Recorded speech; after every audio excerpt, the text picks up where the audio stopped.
Welcome back. You're watching Sunday Live, and now it's time for our Face Off segment. I introduce David Makali, journalist, and of course lawyer Jennifer Shamala. They're here to unpack some of the top stories that have been making headlines this week. Welcome to both of you as always. Thank you for staying with us.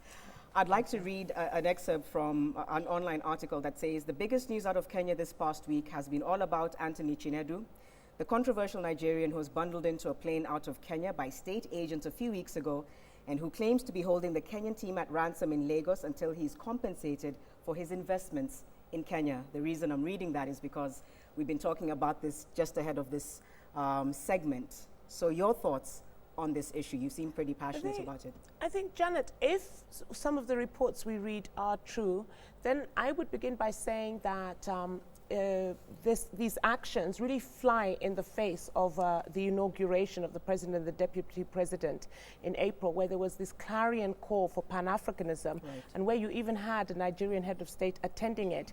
Because if somebody is known to be a drug dealer, then you don't deport that person. You should have hauled him to the courts in this country, tried the person, and if they're guilty, they're guilty, because you know there is the presumption of innocence, which is one of the principles. So there's a lot of rumors and innuendo, and you really don't know what's going on, but it doesn't send a very a good message. So you think he should have been given a chance, a fair trial, before being bundled into a plane? And yes, I think so, because if indeed, you know, because there's a lot, we don't know what's going on, and if it is it true that they did not contact, there was a protocol breach, and if they didn't contact the Nigerian High Commission here, then it would be very serious, because Nigeria is a country with national, you know, they really are a country that epitomize what national pride is about. This is a country that's not going to have headlines as to why is it that Barack Obama is not coming to their country and perhaps going to another West African country. Very proud nation. So these things should be taken into consideration when you deal with them. Do you agree?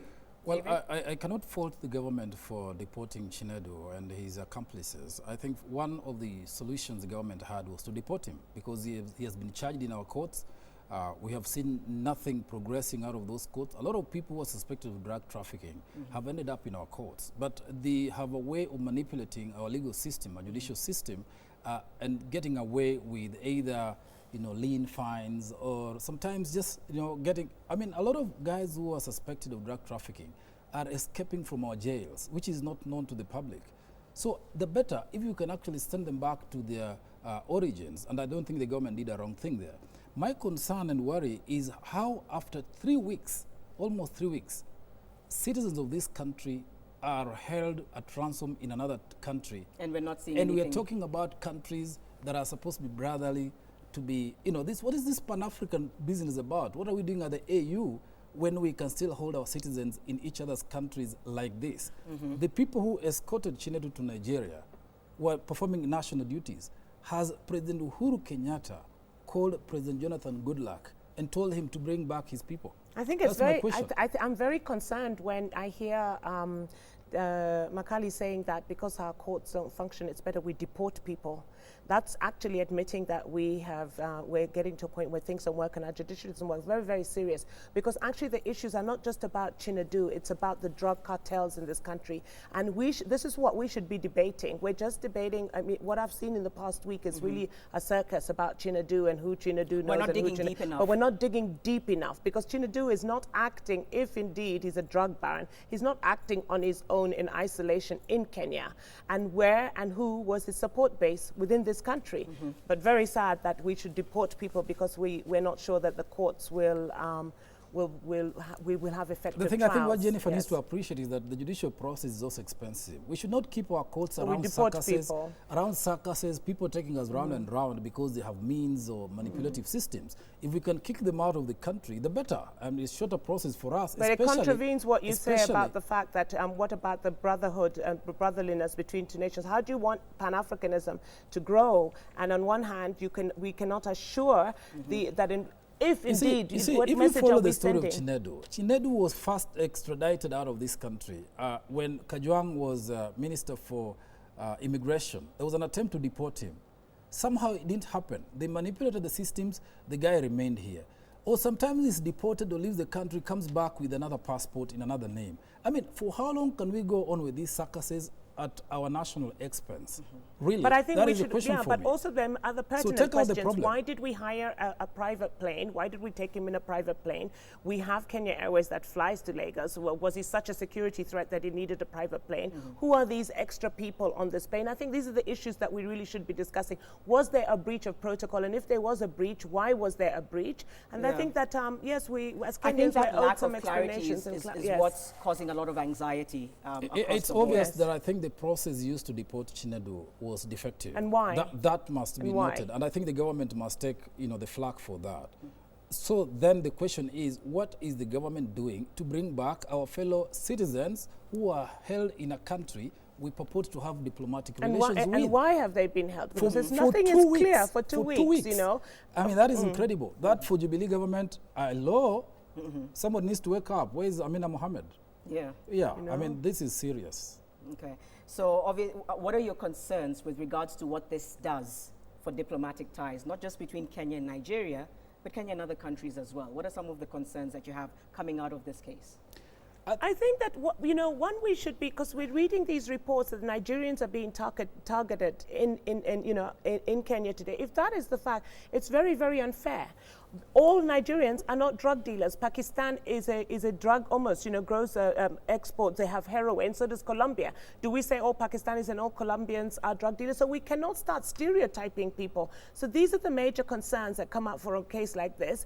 And you cannot send a message that, you'll just, I think it's very, very serious when we have lost faith in our court processes and cannot take these people to these courts and try And so them we in a deport court. them. And so we then deport them, and at the expense of Kenyan taxpayers, and no explanation and breach of protocols. It's very, very serious, I think. And like David. I said, the Nigerians are not going to take this lying down. Unfortunately, there's no stereotyping going on here. This is speculation that is going out by Nigerians themselves saying they're being targeted and so forth. This is propaganda. I mean, if people are being suspected of drug trafficking, regardless of what nationality, they should be handled. Suspected. Yeah, they should be handled, taken through Keyword the is judicial suspected. process, and let the law take its course. Judicial process. Now there Due is process. little more than seems to be going on that is known little that is known about really the undercurrents in this thing. I've seen another newspaper flying around the story that in fact Chinedu is just not a drug suspect, but that he's actually an intelligence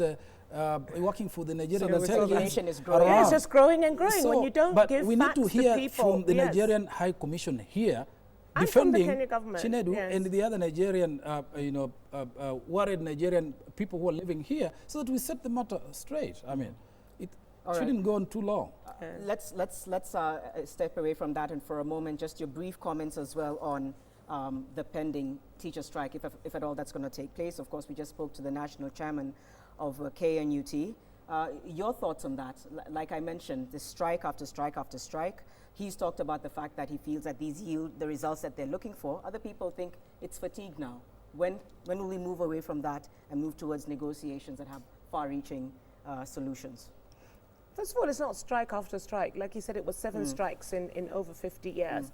And we may be fatigued, but as I listened to him, he seemed to brought up pertinent issues.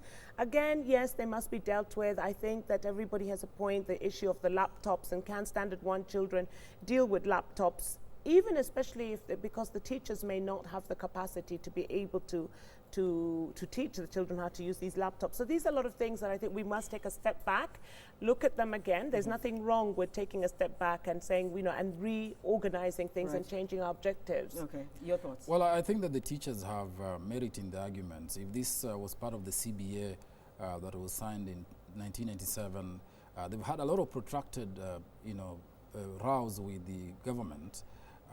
But, they say that this CBA and the allowances were altered in 2003 without the appropriate legal notice.